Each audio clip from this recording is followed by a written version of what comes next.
Hello everyone and welcome back to Closets Gaming. Today we are going to take a look at Trackmania.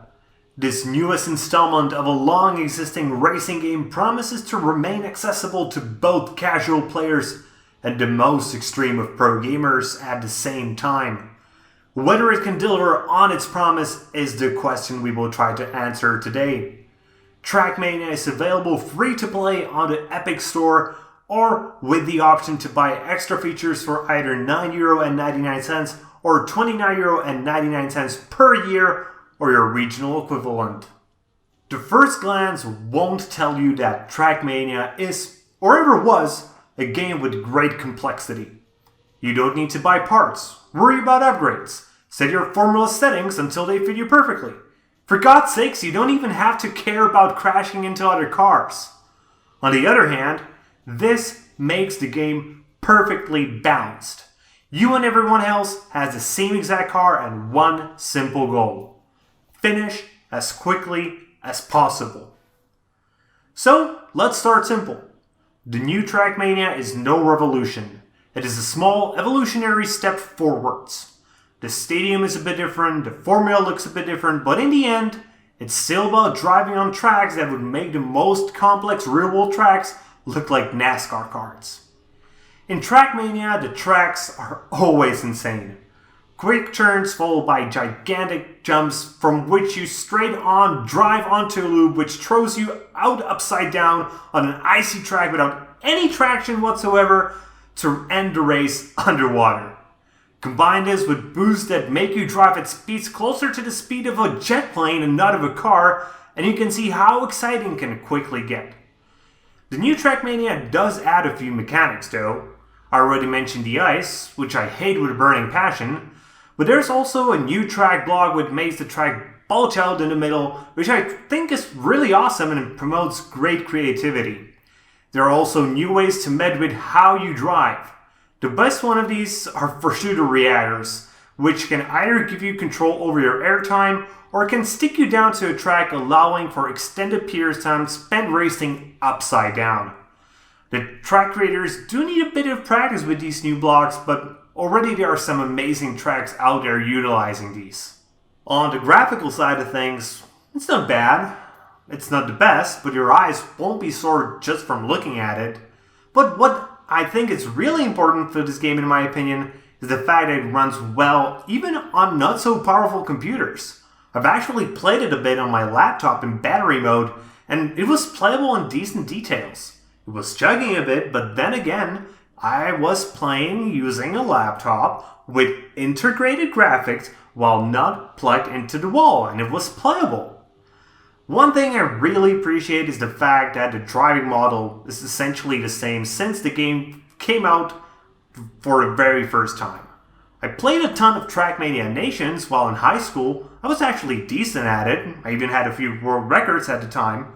So I was a bit afraid of coming into the new Trackmania, whether I will be even able to get decent times.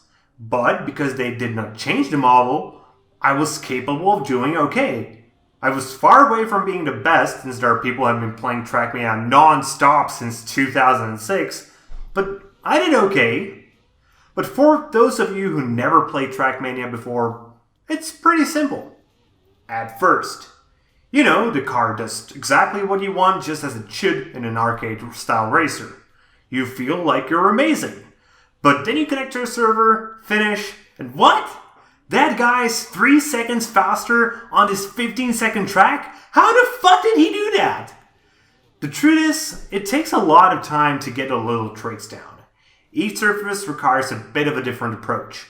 There are whole styles of tracks ranging from full speed tracks where if you don't hold the accelerate button all the time you're doing it wrong, to tech tracks where braking for 0.23.7 seconds in the exact point behind a dinosaur is the only way to get the perfect time.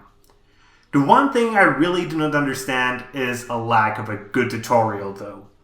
This is supposed to be the restart of Trackmania and was targeted at both the old school types that know every trick in the book, but also at the new guy. And the new guy doesn't get that much support. Yes, there are a few training tracks and they will show you the different mechanics, but there is no explanation whatsoever. I guess the intention was that trying it out will teach you, but that's just not exactly true. Yeah, you will notice that driving on dirt is less precise than on track, but how many new players will notice little things like the fact that the way to not lose speed on dirt is not to turn while your car changes gears. Nobody will notice that, and it can make a huge difference in races. Okay, you've raced a ton, you actually finished decent, but now you're bored by the official tracks, right? Don't worry, there is a gigantic plethora of community-made maps, and more are sure to come. And hey, maybe you should try building a track. There are hundreds of different blocks for you to play with. Add in a start and finish and just go crazy. Do you want to build loops on loops on loops? You can. Do you want to build a track that forces you to practice driving as close to the wall as possible? You can do that. And do you just want to drive people crazy by making them drive upside down on a pipe the exact same width as the car for 10 minutes, so if they miss by even a teeny little bit, they have to restart all over again? You can do that too. And once you're happy with how your creation makes people throw controls at their spouses, you can add scenery. Everybody loves trees and dinosaurs. Then make a little intro movie about the track so people know what kind of insanity you prepare for them. And then release it out for everyone to play. And who knows?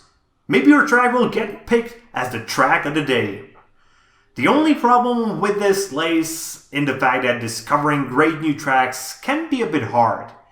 If you ever find one on a custom server, you can save it and enjoy it, but a system where you could browse through tracks based on some criteria and the ability to give them scores would be really amazing.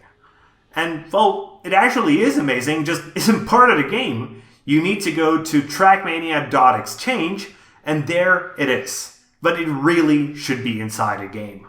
So, in conclusion, should you get a new Trackmania? Yeah, it's free and fun, so why not? The other question is whether you should buy one of the premium packages. That's much harder to answer. The cheaper one is there for most of the people. Less than $1 per month? Yeah, get that if you like the game. The pack for $29.99? That's a bit of a tougher sell. Get that one only if you truly fall in love with racing fast or with creating tracks. So, that's it for today, guys. I hope you liked the video, and if you do, please consider giving this video a like and subscribing to the channel. And be sure to share it with your friends because that really helps a bunch. And comment if you have anything you would like to add. See you guys later with more gaming content.